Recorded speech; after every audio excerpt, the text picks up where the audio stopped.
विषय है विलयन। विधि है भारतीय साझेदारी अधिनियम 1932।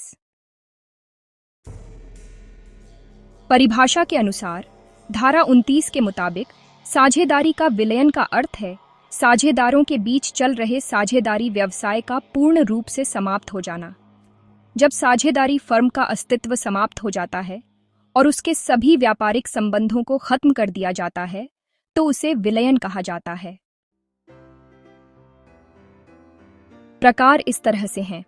पहला, सभी साझेदारों के बीच साझेदारी का विलयन, इसमें पूरी फर्म समाप्त हो जाती है। दूसरा, किसी साझेदार के अलग होने से साझेदारी का विलयन, इसमें केवल साझेदारी संबंध समाप्त होते हैं लेकिन फर्म बनी रह सकती है। विलयन के कारण कुछ इस प्रकार हैं। पहला, सहमति से, धारा 40, यदि सभी साझेदार आपसी सहमति से फर्म को समाप्त करना चाहें। दूसरा, पूर्व निर्धारित शर्तों के अनुसार, धारा 43 जैसे फर्म का उद्देश्य पूरा हो जाना या समय की अवधि समाप्त हो जाना। तीसरा, किसी साझेदार की मृत्यु, धारा 42, यदि साझेदारी में कुछ और न कहा गया हो तो मृत्यु पर फर्म स्वतः समाप्त हो जाती है। चौथा, दिवालियापन, धारा 42, साझेदार के दिवालिया हो जाने पर फर्म समाप्त हो सकती है। पांचवा, पागलपन, यदि कोई साझेदार मानसिक रूप से विक्षिप्त हो जाए तो अन्य साझेदार न्यायालय से विलयन मांग सकते हैं। छठा, न्यायालय के आदेश से, धारा 44, जब साझेदार अक्षम हो, लगातार नुकसान हो रहा हो या साझेदारी चलाना असंभव हो गया हो। महत्वपूर्ण केस लॉ के बारे में बात करते हैं।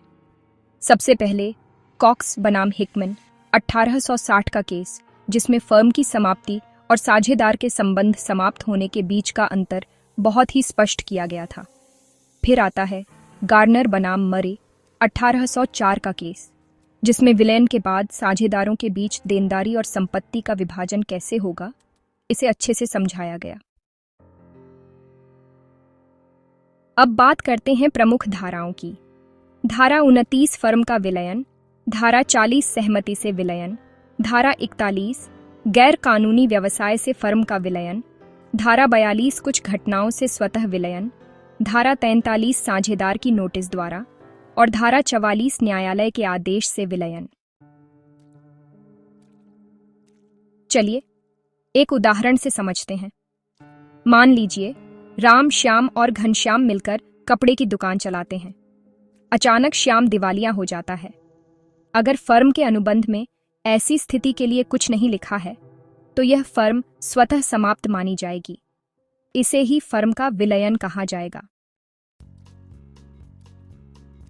विद्वानों के विचार, पॉलक और मुला के अनुसार विलयन साझेदारी संबंधों का एक स्वाभाविक अंत है जब उद्देश्य पूर्ण हो जाए या पार्टियों की मंशा समाप्त हो जाए।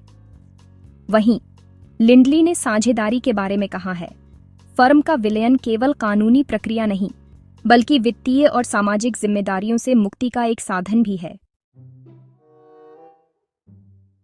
संशोधित व्याख्या, साल 2023 में आए कुछ न्यायिक निर्णयों ने यह बात स्पष्ट की कि अगर साझेदारों के बीच गंभीर मतभेद या धोखाधड़ी हो तो अदालत बिना किसी फर्म एग्रीमेंट के भी फर्म को समाप्त कर सकती है।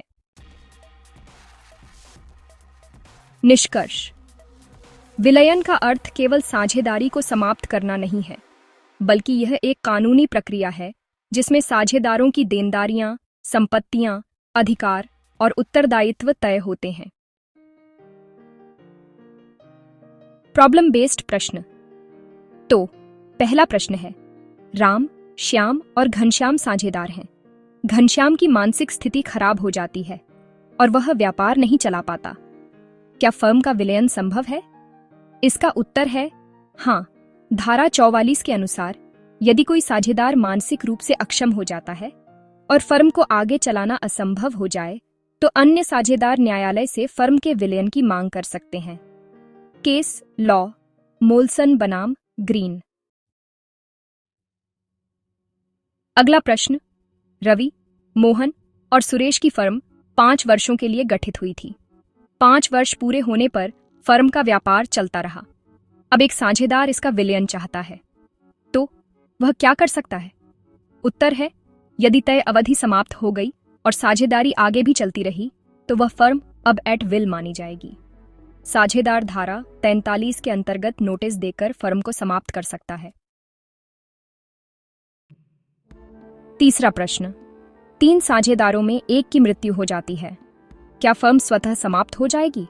उत्तर है, धारा 42 उपखंड सी के अनुसार जब तक फर्म के अनुबंध में कुछ और प्रावधान न हो, किसी साझेदार की मृत्यु पर फर्म स्वतः समाप्त हो जाएगी। केस लॉ CIT बनाम सुखलाल शेमल 1965। प्रश्न 4 है, साझेदारी फर्म अवैध व्यापार करने लगती है, क्या यह फर्म चल सकती है?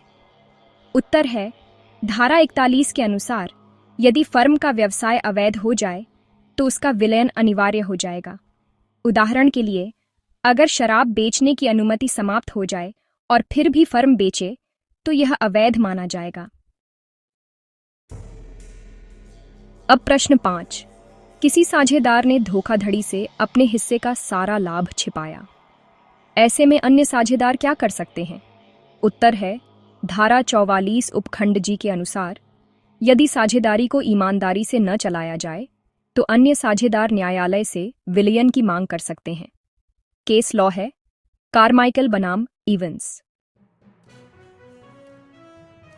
चलिए अगले प्रश्न पर आते हैं। 3 साझेदारों में से एक ने कंपनी के पैसों का निजी उपयोग किया और अन्य साझेदारों से छिपाया। अब क्या किया जा सकता है? उत्तर है, यह धोखाधड़ी है। धारा 44 उपखंड जी के अनुसार अन्य साझेदार न्यायालय से फर्म का विलयन मांग सकते हैं। केस है ब्लिसेट बनाम डेनियल। तो रमेश और सुरेश की साझेदारी थी, लेकिन सुरेश की मृत्यु हो गई। अब सवाल यह है कि क्या रमेश अकेले व्यापार चला सकता है? उत्तर है, नहीं। जब तक अनुबंध में कुछ और न हो, धारा 42 उपखंड सी के तहत फर्म का विलयन होगा। इस संदर्भ में केस है सुखलाल श्योमल बनाम CIT। मान लीजिए कि साझेदारों की फर्म 5 साल के लिए बनी थी। समय समाप्त होने पर किसी ने कुछ नहीं कहा और व्यापार वैसे ही चलता रहा, तो क्या फर्म अब भी समयबद्ध मानी जाएगी? जवाब है नहीं। अब फर्म एट विल मानी जाएगी। साझेदार धारा 43 के अनुसार नोटिस देकर विलयन कर सकता है। यहां केस है नारायण दास बनाम जीतन राम। अगर एक साझेदार मानसिक रूप से बीमार हो गया है और कार्य करने में असमर्थ है, तो क्या फर्म का विलयन होगा? हाँ, अगर यह साबित हो जाए कि फर्म चलाना असंभव है, तो अन्य साझेदार धारा 44 उपखंड बी के अंतर्गत अदालत से विलयन का आदेश प्राप्त कर सकते हैं। इस पर केस है मॉस बनाम एल्फिक। फर्म को चलाने में निरंतर घाटा हो रहा है, क्या साझेदार विलयन की मांग कर सकते हैं? हाँ, धारा 44 उपखंड सी के अनुसार निरंतर नुकसान पर फर्म का न्यायालय द्वारा विलयन हो सकता है।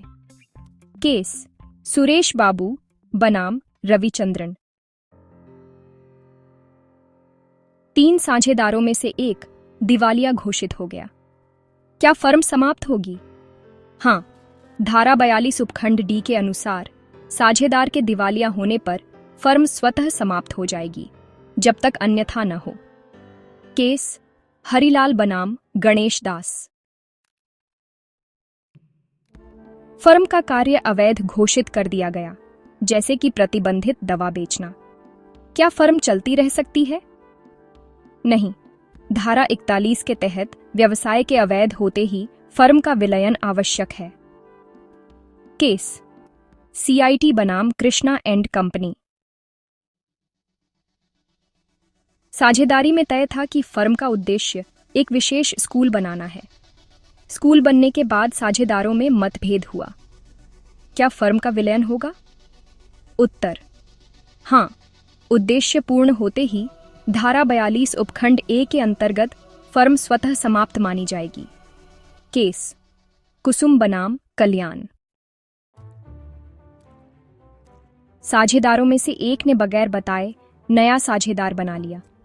अन्य साझेदार विरोध करते हैं। क्या फर्म टूट सकती है? उत्तर, हाँ, यह धोखाधड़ी और विश्वास भंग है। न्यायालय धारा 44 उपखंड जी के अंतर्गत फर्म को समाप्त कर सकता है। केस कारमाइकल बनाम इवेंस। एक साझेदार ने कोर्ट को नोटिस दिया कि वह फर्म छोड़ना चाहता है और फर्म एट विल है। क्या फर्म समाप्त हो जाएगी? उत्तर, हाँ, धारा 43 के अनुसार जब साझेदार उचित नोटिस दे तो फर्म का विलयन हो सकता है। केस हिंदुस्तान स्टील बनाम श्री गणेश एंड कंपनी।